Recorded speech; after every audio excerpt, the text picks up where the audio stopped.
अस्सलाम वालेकुम, मेरा नाम है दानिश मकसूद और आप देख रहे हैं मेरा YouTube channel Dawn news editorials. आज है 6 अक्टूबर 2019 और आज मैं आपसे जो एडिटोरियल शेयर कर रहा हूँ वो एक्सप्रेस ट्रिब्यून का है और इसका जो टाइटल है वो है Kashmir at the UN again और इसके राइटर हैं ज़मीर अकरम। आज जो है मैं आपको दो फाइल्स दे दूँगा क्योंकि काफ़ी लोगों को प्रॉब्लम्स आ रही थी, वो वोकैबुलरी वो कह रहे थे कि जी मीनिंग्स हमसे पढ़े नहीं जा रहे, तो मैं आपको अलहदा दो फाइलें दे दूँगा। एक आपकी टेक्स्ट की होगी और दूसरी जो है वो वोकैबुलरी की होगी। शुरू करते हैं हम इसका एडिटोरियल आज 6 अक्टूबर 2019 का। अब इसमें राइटर कह रहे हैं, in one of the finest speeches ever delivered at the United Nations UN. उन्होंने कहा वो एक जो बेहतरीन तकरीरों में से एक थी, वो तकरीर थी किसकी? इमरान खान की, उन्होंने डिलीवर की यूनाइटेड नेशन जनरल असम्बली के इजलास में ख़ताब करते हुए। Prime minister Imran Khan emphatically resurrected. Emphatically क्या होता है हमारे पास? फोर्सफुली, विगरसली, वेहमेंटली, अर्नेस्टली, ये इसके सारे मैंने सिनोनिम्स दिए हुए हैं और इसके आगे हम एग्जांपल अगर दें एम्फेटिकली क्या है तो ये है कि if you say something emphatically, अगर आप कोई बात करें emphatically, you say it in a forceful way, और आप कोई कन्विक्शन से फोर्सफुली वो बात करें, which shows that you feel very strongly about what you are saying, और जिससे ये पता चले कि वाकई जो आप कह रहे हैं वो आप उसका आप मतलब भी वो ले रहे हैं। क्योंकि एक चीज़ होती है आप कह देना, एक चीज़ आप उसको इस तरीके से कहते हो कि अगला बंदे को लगे कि हाँ भाई वाकई ये बंदा जो बात कर रहा है वो वाकई उसमें दम है। जिस तरह एग्जांपल हम ले लें, no fast food, she said emphatically, यानी कि ज़ोर दे के उसने कहा कि नो फास्ट फूड। तो इस तरीके से इन्होंने कहा कि इमरान खान की जो तकरीर थी जो वहाँ पे की गई न्यूयॉर्क में, एम्फेटिकली उसने क्या जोर दे के resurrected the Kashmir dispute. Resurrected हमारे पास होता है रिवाइव और revitalise something that is inactive, disused और फॉरगॉटन, और जिसे लोग बिल्कुल भूल चुके हैं उसको एकदम आप दोबारा, जिस तरह हम कहते हैं रिवाइव, दोबारा उसको वापस मंजिर नामे पे ले आना। तो उनकी, और जिस तरह एग्जांपल अगर मैं आपको दूँ इसकी सेंटेंस में तो हो जाएगी, the deal collapsed and has yet to be resurrected, यानी कि दोबारा वो रिवाइव नहीं हुई है, डील अगर कोलैप्स हो गई, वैसी कोई मैंने एग्जांपल ली है, and has yet to be resurrected, कि वो दोबारा जो है रिवाइव नहीं हुई है। इसका अगर हम सिमिलर मीनिंग्स ले लें तो उसमें आ जाता है रिवाइव, रिस्टोर। तो उन्होंने कहा इमरान खान की तकरीर जो थी उसने एक फोर्सफुली ज़ोरदार तरीके से क्या है रेजरेक्टेड, कि उस मौजू को दोबारा, किस चीज़ को, कश्मीर डिस्प्यूट को वो वापस उन्होंने रिवाइव कर दिया अपनी तकरीर की वजह से। The Kashmir dispute at the world assembly after 70 long years, उन्होंने कहा 70 सालों बाद जो है वो इमरान खान ने अपनी तकरीर के ज़रिए जो है इस जो मसला है उसको दोबारा उजागर किया और उसको रिवाइव कर दिया। The arguments he used were based on cold, hard, undeniable facts. Arguments हमारे पास क्या होते हैं? An argument is a statement or set of statements that you use in order to try to convince people that your opinion about something is correct. जिस तरह आप arguments का आप कह लें, दलाइल आप कह लें, आप दलाइल देके दूसरे को कन्विंस करने की कोशिश करते हैं जो मैं कह रहा हूँ वो ठीक है। तो इसी तरह उन्होंने क्या किया, इमरान खान ने भी आर्गूमेंट्स देके उसने ये साबित किया, कोल्ड, हार्ड, अनडिनाएबल फैक्ट्स, वो ऐसे फैक्ट्स जिनको झुटलाया नहीं जा सकता था, वो दे के उन्होंने अपनी बात को साबित करने की कोशिश की। और he laid bare the myth of secularism. Bare हमारे पास क्या होता है? Without addition, basic and simple, he outlined the bare essentials of the story. अब ये मैं एग्जांपल्स जो आपको देता हूँ ना मीनिंग्स में, उसका एडिटोरियल से ताल्लुक नहीं होता, वैसे ही मैं एक जनरल आपको सेंटेंस की एग्जांपल इसमें बना देता हूँ। बेयर मतलब इसका एडिटोरियल से ताल्लुक नहीं होता। जिस तरह ये है, he outlined the bare essentials of the story, यानी कि बगैर कोई एडिशन किए, बगैर बेसिक, सिंपल, स्ट्रेट फॉरवर्ड। जिस तरह ये सिनोनिम्स भी इसमें हैं, मैंने इसमें सिमिलर के आगे करके लिख दिया हुआ है, straightforward, plain, simple, basic, pure, essential. तो इमरान खान ने भी ये आर्गूमेंट्स अपने इस्तेमाल किया। He laid bare the myth of secularism. Myth क्या होती है हमारे पास? A widely held out false belief और आइडिया। कोई भी एक बिलीफ और आइडिया हो जो कि ठीक ना हो लेकिन लोगों में ये बात फैल गई हो कि ये ठीक है। तो जिस तरह ये मिथ इन्होंने इंडिया ने फैलाई हुई है सेकुलरिज्म के बारे में, अपने बारे में कि ये इंडियन जो है वो इसमें secularism and myth of secularism and democracy under Modi's India, कि उन्होंने यो मिथ फैलाई हुई है, ये असल में चीज़ है नहीं, और जिसको वो जाहिर करने की कोशिश करते हैं। तो वो चीज़ इमरान खान ने बताई सिंपल अल्फाज में किसको? दुनिया को, उसके फोरम पे, यूएन के फोरम पे। अब आगे ये बात करें, ही unambiguously highlighted the impending genocide. Unambiguously क्या होता है हमारे पास? बाकी आप सेकुलरिज्म की भी मैंने इसमें डेफिनेशन देखी थी, आप वो भी देख लीजिएगा। सेकुलरिज्म होता है defined as in the Merriam Webster dictionary is the indifference to or rejection or exclusion of religion and religious considerations. कि उसमें आप रिलीजन को उसमें ना लेके सेकुलर आप उसको कह लें। और डेमोक्रेसी में क्या होता है, a system of government by the whole population और all the eligible members of a state typically through elected representatives. ने कहा ये इलेक्टेड रिप्रेजेंटेटिव्स के थ्रू जो है वो डेमोक्रेसी हमारे पास हमारे वजूद में आती है। जिसमें आप एग्जांपल देख सकते हैं सिस्टम ऑफ पार्लियामेंट्री डेमोक्रेसी। और सिमिलर हमारे पास में क्या आ जाते हैं, representative government, elective government, constitutional government, popular government. अब आगे ये बात कर रहे हैं हमारे पास, he unambiguously highlighted the impending genocide. Unambiguously क्या होता है, in a manner that is not open to more than one interpretation, यानी कि उसमें कोई अभाम ना हो। She answered questions clearly and unambiguously. तो उसने, इमरान खान ने भी जो तकरीर की उसने हाईलाइट क्या किया, द इम्पेंडिंग जेनोसाइड। इम्पेंडिंग हमारे पास आता है बी अबाउट टू हैपन, जो कि होने वाली है। सिमिलर मीनिंग्स में आ जाता है इमिनेंट, एट हैंड, क्लोज। और क्या होने लगी है, जेनोसाइड। जेनोसाइड क्या होती है, the deliberate killing of a large group of people specially दोस्त ऑफ अ पर्टिकुलर नेशन और एथनिक ग्रुप। जिस तरह हिंदूज जो हैं वो कश्मीरी लोगों की नस्लकुशी कर रहे हैं, उस बारे में जेनोसाइड की बात हो रही है। और सिमिलर मीनिंग्स हमारे पास क्या आ जाते हैं, racial killing, massacre. He unambiguously highlighted the impending genocide in Indian occupied Kashmir and warned about the specter of nuclear holocaust. Specter हमारे पास होता है something widely feared as possible unpleasant or dangerous occurrence. जो आप खौफ महसूस हो कि भाई ये ऐसा हो जाएगा, जिस तरह एग्जाम्पल के तौर पर स्पेक्टर ऑफ न्यूक्लियर हॉलोकॉस्ट। और यहाँ पे किस तरह हो जाएगा, if this dispute leads to, क्योंकि अगर ये जो डिस्प्यूट है वो किस तरफ ले गया, जंग की तरफ, किन के दरमियान, बिटवीन न्यूक्लियर आर्म पाकिस्तान और इंडिया। तो ये क्या चीज़ हो जाएगी हमारे पास, स्पेक्टर ऑफ न्यूक्लियर हॉलोकॉस्ट। और ये स्पेक्टर के हमारे जो सिमिलर मीनिंग्स हैं वो आ जाते हैं थ्रेट, मेनेस, शैडो। अच्छा, आगे हम चलते हैं। while the prime minister's forceful words are unlikely to persuade होता है कन्विंस करना। उन्होंने कहा कि जितने भी अच्छे ये फोर्सफुल ये अल्फाज थे इमरान खान के, आर अनलाइकली, कि तो ये पॉसिबल नहीं है कि वो कन्विंस कर दें किसको, रिकालसेंट्रेंट इंडिया। रिकालसेंट्रेंट क्या होता है, having an obstinately uncooperative attitude towards authority or discipline. Class of recalcitrant 15-year-olds, similar हमारे पास आता है uncooperative, obstinately disobedient, intractable, यानी कि cooperate जो ना करते हो। किसके बारे में बात हो रही है, इंडिया के बारे में, कि अनकोऑपरेटिव हो, कॉपरेट ना करते हो। India rule by a fascist regime, और इसे रूल कौन कर रहा है, हुकूमत कौन कर रहा है, मोदी। और वो क्या है, वो फैशिस्ट रिजीम है। फैशिस्ट क्या होता है हमारे पास, जिसका प्लूरल होता है फैशिस्ट्स। और ये इसमें आ जाता है हमारे पास, a member of a political party और other organisation that advocates fascist principles, a proponent of fascism.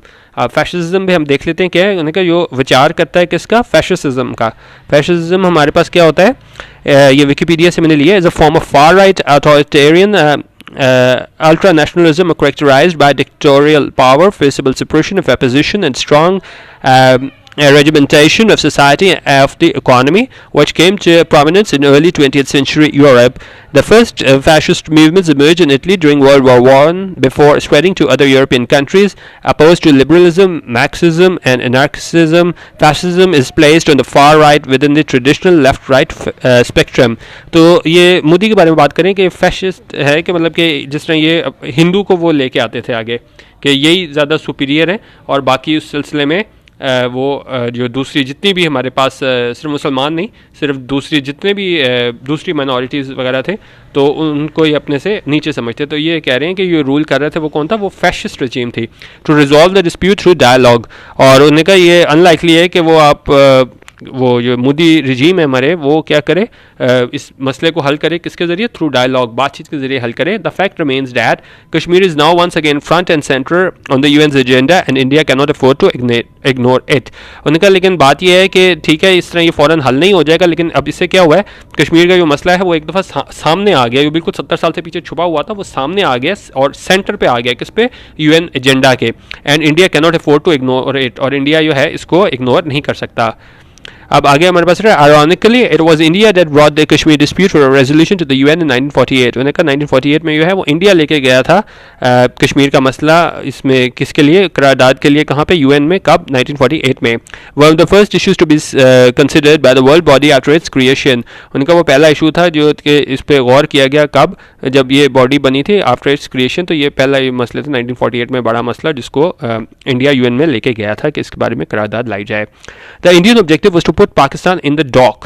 In the dock हमारे पास क्या होता है, ये प्रपोजिशनल फ्रेज है, इसको हम बोलते हैं under acquisition scrutiny subject to critical inspection. Dock ये होता है ना, आप उसमें कटहरे में ले आए, तो आप जिस तरह दूसरे पे आप इल्ज़ाम लगाते हो उस तरह वो कह रहे हैं कि वो पाकिस्तान चाह रहे थे कि पाकिस्तान को इन द डॉक उसके ऊपर वो ले आए कि उसको इल्ज़ाम लगा के सब्जेक्ट टू क्रिटिकल इंस्पेक्शन, ताकि लोग भी फिर जो है इतना साथ पाकिस्तान का ना दें। तो इसको पे इस तरीके से इल्ज़ामात लगाए जाएँ कि बिल्कुल ऐसे ही जैसे आप कटहरे में ले आते हो मुलजिम को, उसकी बात कर रहा है Pakistan in the dock for its alleged aggression.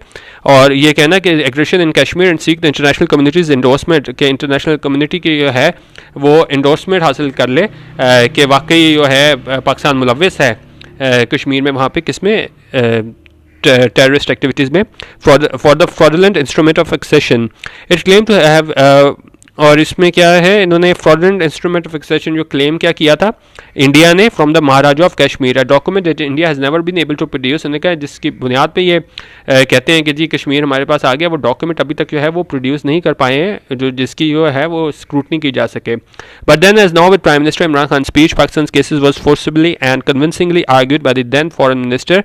और उन्होंने कहा जिस तरह अभी इमरान खान ने इतना फोर्सफुली जो है वो पाकिस्तान का केस प्लेट किया है, तो इसी तरह जब उस टाइम पे था पहले 948 उसकी बात हो रही है, argued by the then foreign minister, उस टाइम कौन फॉरेन मिनिस्टर थे, sir Zafarullah Khan, that the tables turned on India. तो उन्होंने भी इतने फोर्सफुली तब भी बात की थी, tables were turned on India.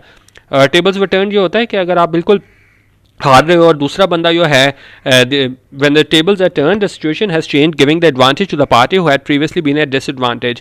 यानी अगर आप कोई जिस तरह अगर स्पोर्ट्स की एग्जांपल ले लें, कोई टीम हार रही हो और वहाँ से बिल्कुल हारती पोजीशन से वो जीतने की तरफ चले जाए, तो हम कहते हैं कि उसने क्या कर दिए, टर्न द टेबल्स कर दिए। तो यहाँ भी ये भी बात कर रही है that the tables were turned on India, कि पाकिस्तान की पोजीशन पहले वो कम थी, लेकिन तकरीर के बाद क्या हुई, tables were turned on India, कि पाकिस्तान कमज़ोर पोजीशन से स्ट्रॉन्ग फुटिंग पे आ गया।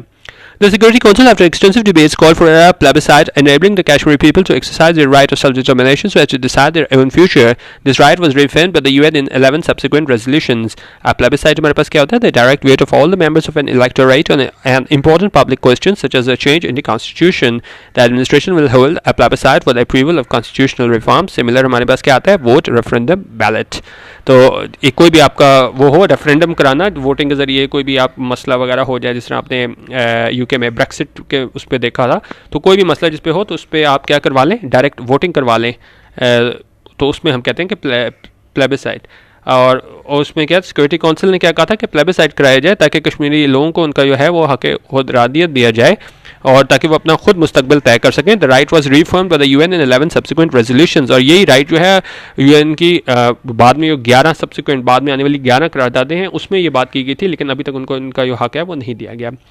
While India initially accepted the UN's decision, उन्होंने कहा शुरू में तो इंडिया ने जो है वो इसका डिसीजन एक्सेप्ट कर लिया था किसका, यूएन का, कि ठीक है उनको अपना हक खुद इरादी मिलना चाहिए। It quickly realized that a fair and impartial referendum conducted by the UN would not be in India's favor। तो उसने जल्दी अंदाज़ा लगा लिया कि अगर एक impartial गैर जानिबदार रेफरेंडम हो गया और उसे कंडक्ट किसने किया, यूएन ने, तो would not be in India's favor, तो वो इंडिया के फेवर में नहीं होगा, हक में नहीं होगा। Thereafter India used one pretext after another। फिर इंडिया ने क्या है वो जिसको हम कहते हैं हिल हज्जत शायद बोलते हैं, तो वो करना शुरू कर दिया नॉट टू इम्प्लीमेंट, ताकि जो है यूएन रेजोल्यूशंस वो इम्प्लीमेंट ना कराई जा सके। And finally rejected them all together, और फिर बाद में इसको ऑल टुगेदर रिजेक्ट कर दिया। Under the garb of autonomy granted by article 370 of its constitution, India used Kashmiri collaborators to impose its illegal occupation of IOK, resorting to several fraudulent elections as a smoke screen। उन्होंने कहा यहाँ पे क्या करते रहे, elections कराते रहे as a smoke screen, के जैसे भाई हमारी बड़ी हम बिल्कुल सही चल रहे हैं हिसाब। स्मोक स्क्रीन होता है कि आप हो कुछ और लेकिन दिखाने की कोशिश कुछ और करो। तो उन्होंने कहा ये इलेक्शंस जो होते रहे वो क्या थे, फ्रॉडुलेंट इलेक्शंस थे। When even these machinations failed, Delhi repeatedly imposed on IOK this central rule। और ये machinations हमारे पास क्या होते हैं, प्लॉट और स्कीम। और जब ये स्कीम फेल हो जाती थी, ये ढोंग सियासी ढोंग, अब इलेक्शन जो कराने एक तरीके से वो ड्रामा ही होता था। उन्होंने कहा जब वो प्लॉट और स्कीम ड्रामा प्लॉट जो है वो नाकाम हो जाता था, तो फिर क्या होता था, रिपीटेडली इम्पोज्ड ऑन IOK। तो इंडिया क्या कंट्रोल कर लेता था उसको, इंडियन ऑक्यूपाइड कश्मीर को किसके थ्रू, सेंट्रल रूल के तहत। इन 1990 following yet another manipulated election, उन्होंने कहा 1990 में भी इसी तरह का एक दुनिया को दिखाने के लिए इलेक्शन किया गया, मैनिपुलेटेड इलेक्शन था। The Kashmiri youth rose in rebellion, और उन्होंने क्या किया, कश्मीरी जो नौजवान थे उन्होंने बगावत कर दी, which still continues despite the reign to terror and repression. उन्होंने कहा वो अभी तक जारी है, जो उन्होंने बगावत कर दी थी उनके यूथ नौजवानों ने कश्मीर के, जो अभी तक जारी है, despite the reign to terror and repression. Repression हमारे पास क्या होता है, the action of subduing someone और समथिंग बाय फोर्स, जिस तरह इंडियन लोग हैं वो फोर्स के जरिए कश्मीरी नौजवानों को कंट्रोल करने की कोशिश कर रहे हैं, तो वो बात करें। एग्जांपल अगर हम इसमें देख लें, students sparked of events attended in brutal repression, और इसका सिमिलर हमारे पास क्या हो जाता है, सप्रेशन क्वेलिंग, कि आप उसको क्या है कंट्रोल करो, किसके जरिए, फोर्स के जरिए, unleashed upon them. Under the Hindu fascist Modi government such repression has descended to even lower depths of cruelty and deprivation. उन्होंने कहा अब इसमें जब मोदी की हुकूमत आई है इसमें और जो है वो नीचे चले गए, बिल्कुल ही जिस तरह कहते हैं ना ज़मीन गिर जाना, बिल्कुल आप to even lower depths of cruelty and deprivation, उन्होंने बिल्कुल ही हद ही कर दी है इसकी, क्या कहते हैं, क्रूअल्टी की एंड डेप्रिवेशन की, महरूम कर रहे हैं और जुल्म जबर की इंतहाई कर दी है मोदी की हुकूमत में जब से आई है।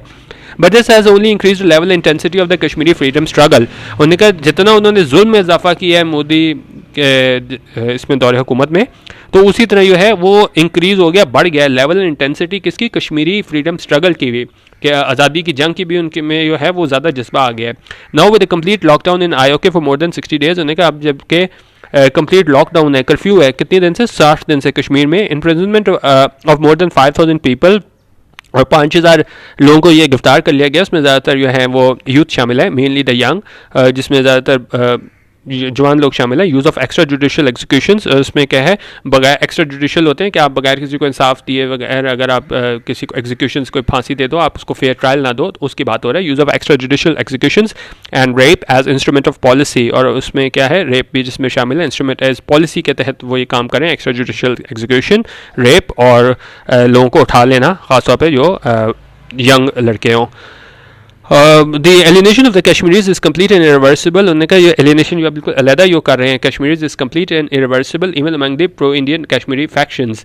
These desperate Indian mayors, उन्होंने कहा इंडियन जो हैं वो बिल्कुल desperate हो चुके हैं, are indeed an admission of defeat and complete loss of control। और ये बात इस बात की मतकाजी है कि वो इंडिया वाले जो हैं वो एडमिशन है उनकी कि वो ये जंग हार रहे हैं और वो अपना जो कंट्रोल है वो लूज़ कर रहे हैं। कहाँ पे, IOK में, Indian occupied Kashmir. In this environment, the international community and the UN in particular need to recognize the impending dangers of genocide and ethnic cleansing together with the danger of another Pakistan-India conflict, this time under the shadow of nuclear weapons. उन्होंने कहा जो हालात चल रहे हैं उसमें international community जो है और UN उसको क्या देखना चाहिए, ये एक पर्टिकुलर नीड है कि वो रिकग्नाइज करें impending dangers of genocide, कि ये बिल्कुल इमिनेंट हैं, क्या डेंजर्स जेनोसाइड, नस्ल कुशी जो है, एथनिक क्लिनजिंग जो बिल्कुल कश्मीरों को ख़त्म करने की जो पॉलिसी है मोदी की, together with the danger of another Pakistani, और इसके साथ क्या हो सकता है, पाकिस्तान इंडिया कॉन्फ्लिक्ट भी हो सकता है, this time under the shadow of nuclear weapons. और मसला ये है कि इस दफ़ा जो हमारे पास दोनों मुल्कों के पास न्यूक्लियर वेपन्स भी हैं, तो वो जो अगर जंग हुई वो छोटे पैमाने पर नहीं होगी। आगे हमारे पास कहते हैं for this reasons the Kashmir issue once again reverberates in the UN। reverberates क्या होता है, have continuing and serious effects। The statements by the professor reverberated through the capital, यानी गूंज आवाज़ आ रही है ना बार बार। आप जिस तरह हमने जितनी देर आपने देखा इमरान खान वहाँ पे न्यूयॉर्क में थे तो बार बार वहाँ पे कश्मीर की बात होती रही, तो ये बात कह रहे हैं for this reasons the Kashmir issue once again reverberates in the UN despite the efforts of India's powerful friends। The Security Council debated the issue after nearly 30 years। तो फिर वहाँ पे क्या हुआ कि इंडिया ने फिर बहुत अपनी जो पावरफुल फ्रेंड्स जो इंटरनेशनल कम्युनिटी में इनके लोग थे जिनके साथ इनका ताल्लुक था, बिजनेस लिंक्स थे, तो वो यूज़ करने की कोशिश की, लेकिन फिर भी क्या हुआ, the security council debated the issue after nearly 30 years. और सिक्योरिटी काउंसिल ने इस इशू को डिबेट किया कितनी देर बाद, 30 सालों बाद। The UN human rights council considered a cross regional statement on Kashmir on behalf of 53 countries. और यहाँ पे क्या है, स्टेटमेंट भी जारी की गई, क्रॉस रीजनल स्टेटमेंट कश्मीर के मौजू उस पर कश्मीर पे किन के बिहाफ पे, 53 मुल्कों के बिहाफ पे। The UN Secretary General and the High Commissioner for Human Rights have on several occasions, उन्होंने कहा UN के Secretary General थे और High Commissioner थे Human Rights के, उन्होंने काफ़ी मौक़ों पे कॉल फॉर अ रेजोल्यूशन, उन्होंने इस बात पे जोर दिया कि एक करारदाद लाई जाए of the dispute and respect for human rights, जहाँ पे ह्यूमन राइट्स उनको रिस्पेक्ट दी जाए और इसका मसले का हल निकाला जाए। Such involvement by the international body is very likely to continue and increase in the future. उन्होंने कहा जो इन्वॉल्वमेंट अब हो गई है इंटरनेशनल कम्युनिटी की, वो उम्मीद की जा सकती है कि ये आगे भी जारी रहेगी और न सिर्फ जारी रहेगी बल्कि इसमें आगे इजाफा भी होगा। Just as at the beginning of the dispute, when India had hidden behind the vetoes of its Soviet ally to prevent implementation of the UN resolutions, उनका जैसे बिल्कुल जैसे ये शुरू के डिस्प्यूट जब था तो इंडिया ने क्या किया था, had hidden behind the vetoes, तो वहाँ पे वो ये हो जाता था कि वीटो कर दिया जाता था, तो पाकिस्तान वहाँ पे कुछ कर नहीं सकता था of its Soviet ally to prevent implementation of the UN resolution, veto करवा के ताकि क्या ना हो, उस रोक दिया जाए किसे, implementation of the UN resolution के जो भी UN ने कहा था कि इनकी रेजोल्यूशन दो, इनको हक खुद इरादियत दो, तो वीटो करवा के वो रोक दिया जाता था. It is today relying on it's American strategy, पहले क्या है वो वीटो करवा के किया जाता था सोवियत वहाँ से, और अब क्या किया जा रहा है, it is today relying on it's American strategic partner, और यहाँ पे यही काम अब अमेरिकन स्ट्रेटेजिक पार्टनर से किया जा रहा है, क्योंकि मैं 2-3 दिन पहले आपसे एडिटोरियल भी शेयर किया था, इसमें मैंने आपको पूरे फिगर्स दिए थे कि पाकिस्तान का कितना ट्रेड हो रहा है अमेरिका से और इंडिया का कितना ट्रेड हो रहा है, तो जाहिर है वहाँ पर जो इतना मैसिव फ़र्क था हुजम में आप कह लें कि दोनों ट्रेड डील में, तो जाहिर है कि जो अमेरिका ने है वो इंडिया की तरफ ही जाना है, तो इंडिया की भी कोशिश ये थी कि अमेरिका के साथ मिलकर जो है वो रोका जा सके क्या UN की इन्वॉल्वमेंट को, ताकि वो किसी मसले की तरफ मसले के सोल्यूशन की तरफ, हल की तरफ ना पहुंच सकें. बट इवन सो, लेकिन फिर भी क्या हुआ, the US administration now recognises that Indian atrocities can not be ignored. लेकिन अब US एडमिनिस्ट्रेशन को भी पता है कि जो इंडियन जुल्म जबर हो रहा है उसको इग्नोर नहीं किया जा सकता. It has asked Modi to respect Kashmiri human rights, उन्होंने कहा, उसने मोदी को कहा है कि वहाँ पे जो ह्यूमन राइट्स हैं उनको रिस्पेक्ट करें, इंगेज विद पाकिस्तान के साथ बातचीत पे आए टू रिजॉल्व द इशू, ताकि इशू को रिजॉल्व किया जा सके. एंड ऑफर्ड अमेरिकन मीडिएशन, और अमेरिकन ने क्या मीडिएशन भी कहा कि हम तस्वीर कराने को भी तैयार हैं कि अगर दोनों मुल्क पाकिस्तान और इंडिया तैयार हैं तो फिर बहुत अपना रोल निभा सकते हैं. Countries like China, Turkey, Malaysia and organizations such as the OIC, the EU and the British Labour Party are also calling for a solution. उन्होंने कहा न सिर्फ ये बल्कि जो दूसरी हमारी तंजीमें हैं OIC, EU, यूरोपियन यूनियन और ब्रिटिश लेबर पार्टी, और इनकी भी बात कर रहे हैं कि उन्होंने भी कहा कि आर कॉलिंग फॉर सोल्यूशन, वो भी कह रहे हैं कि कोई सोल्यूशन निकाला जाए, कोई हल निकाला जाए. Moreover, international human rights organizations and the world media have widely highlighted Indian atrocities, और उसमें बात करें कि इंटरनेशनल ह्यूमन राइट्स ऑर्गेनाइजेशंस जो हैं और वर्ल्ड मीडिया है उन्होंने हाईलाइट किया है, उसमें उन्होंने दिखाया है कि किस तरह इंडियन जो है वो जुल्म कर रहे हैं किस पे, कश्मीरियों के खिलाफ. And the real face of India has been truly exposed, और उसका जो है असल चेहरा वो दुनिया के सामने इंटरनेशनल मीडिया ने क्या है वो बेनकाब कर दिया है. Despite Indian claims, international community recognizes Kashmir as a disputed territory. उन्होंने कहा बेशक इंडिया क्लेम करता रहे कि भाई ये हमारा कश्मीर जो है वो हमारा अटूट अंग है, इंटरनेशनल कम्युनिटी जो है वो तस्लीम करती है कि कश्मीर जो है एक डिस्प्यूटेड टेरिटरी है and not as an integral part of India, और ये इंडिया का अटूट अंग नहीं है. Also the UN resolutions on Kashmir remain valid even today. उन्होंने कहा अभी तक जो है UN की रेजोल्यूशंस हैं वो वैलिड हैं, किसके बारे में, कश्मीर के बारे में, जिसमें उन्होंने कहा था कि उनको हक खुद इरादियत दिया जाए. And only another UN resolution can make them white. उन्होंने कहा जब तक अगली रेजोल्यूशन नहीं आती जिसमें वो कहा जाए कि पिछली सारी ख़त्म हो गई हैं और इंडिया का ये अटूट अंग है कश्मीर, तो वो हम पिछली रेजोल्यूशन जो है उनको नज़रअंदाज नहीं कर सकते. सिर्फ वो तभी वॉइड होंगी कि अब अगली एक रेजोल्यूशन आ जाए जिसमें कहा जाए कि पीछे हमारे जितनी भी रेजोल्यूशन थी वो उसको ख़त्म समझा जाए. तो इसमें कहने का राइटर का मकसद यही है कि जितनी भी वो 11 रेजोल्यूशन हैं शायद, तो उन्होंने कहा वो सारी की सारी वैलिड हैं, क्योंकि अभी ये और UN भी है वो अब ज़्यादा सीरियस है इस मसले के हल के बारे में.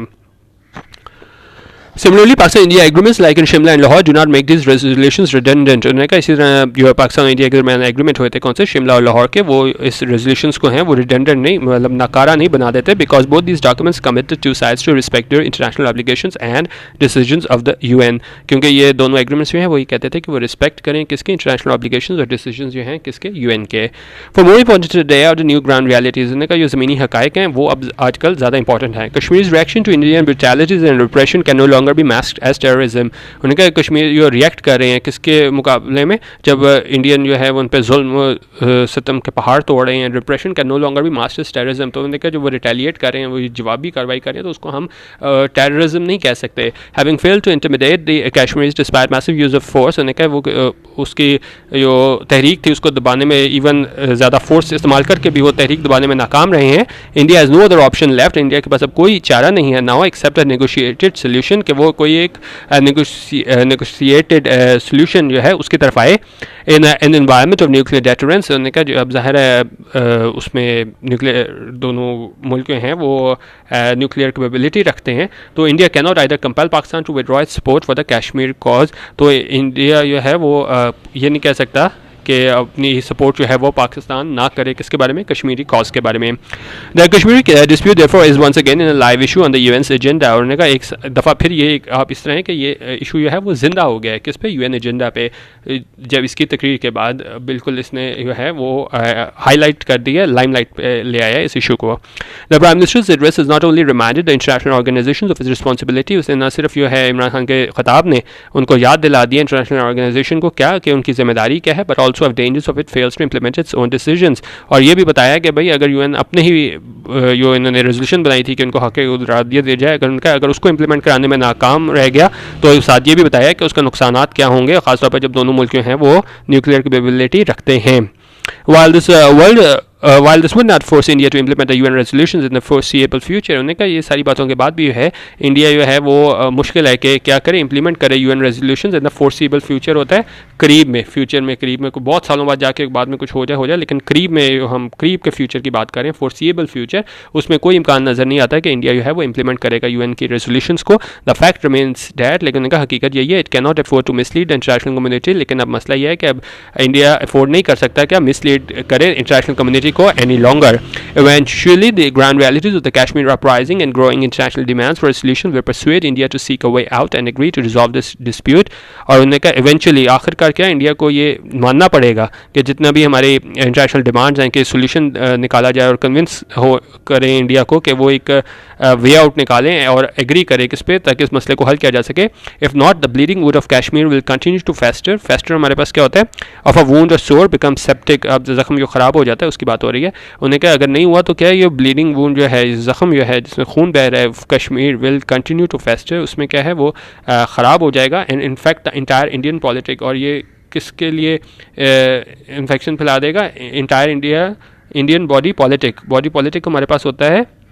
The body politic is all people of a nation when they are considered as complete political group। उन्होंने कहा पूरी बॉडी पॉलिटिक पूरे इंडिया, उसकी बात हो रही है। तो ये तमाम इसके क्या इन्फेक्ट किसको कर देगा, पूरी इंडिया पॉलिटिक को। तो ये एडिटोरियल था जिसमें राइटर का ये कहना था कि जो बिल्कुल इतने सालों से वो मौजूद दबा हुआ था, तो इमरान खान की शानदार तकरीर की वजह से जो है वो मौजूद दोबारा ज़िंदा हो गया। और अब इंडिया इस हकीकत को नहीं झुठला सकता कि आखिरकार आज नहीं तो कल उसे जो है वो इस मसले के हल की तरफ आना पड़ेगा।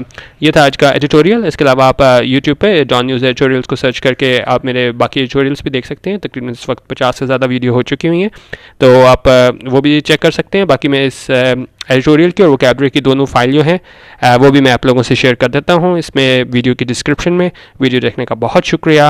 अल्लाह हाफिज़ और पाकिस्तान जिंदाबाद।